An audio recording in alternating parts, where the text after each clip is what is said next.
So I'm back. We are catching you up on our tour. Our tour is actually ended, and we are in an amazing Irish heritage park right now. There is a straw thatched roof behind me, and we're staying the night here, so that's really cool. But I'll talk about that later. When I last left you, we were just about to do our day at Loughcrew, which was amazing. We got up before the dawn broke, and we went out to Loughcrew and climbed the hill. It was quite a trek. I think it was more of a trek than any of us really thought about. And up there at Loughcrew, there was a beautiful sunrise ritual that was put on. I believe Gemma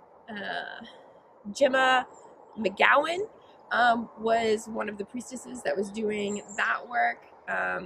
And so that was really powerful and amazing. There was a lot of fog, so we weren't really sure if we were going to actually get to see the sun.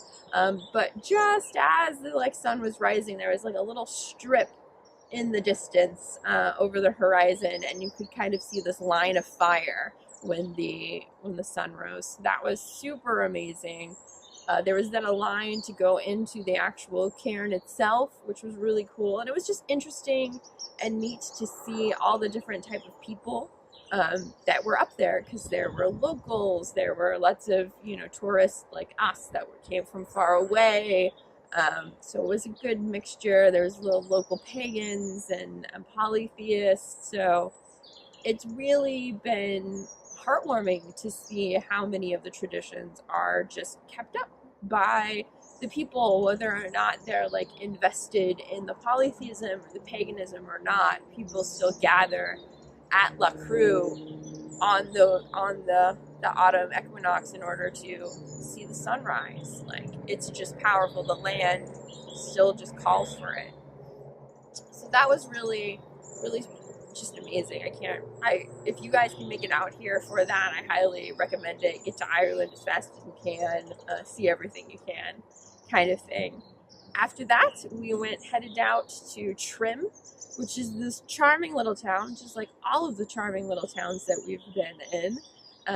And there, a big portion of our crew actually set off to go find the local yarn shop, because an impromptu need to knit came about on the tour. One of our tour pilgrims, Amanda and Lori and Ursa, were all experienced knitters, and there were some folks that really sort of caught that spirit, and so there was a lot of handicrafts that happened. And evidently the ladies in Trim were charmed by the sheer amount of women that came into their shop to buy yarn that day. There was also the castle, the Trim Castle, where Braveheart was filmed, oddly enough. That's an interesting sort of ruin site there. But more importantly, we got to see the Boyne that day. That was the day that we really met the Boyne. The River Boyne flows right through Trim. We sat there beside it. We heard the story of the Boyne and Bone, the goddess, and how she became the River Boyne. And it was really peaceful. And I believe that some of our members saw a river otter, possibly a salmon. Good omens, I think so. And that was a good full day. That was Loughcrew, that was Trim. I don't remember what day of the tour. It's all been a little bit of a blur, but that was on the actual autumn equinox. So I hope all of you have been having a great time. I hope these videos are entertaining or give you some benefit, and you'll see the next one about our next day in just a bit. So stay tuned. Bye.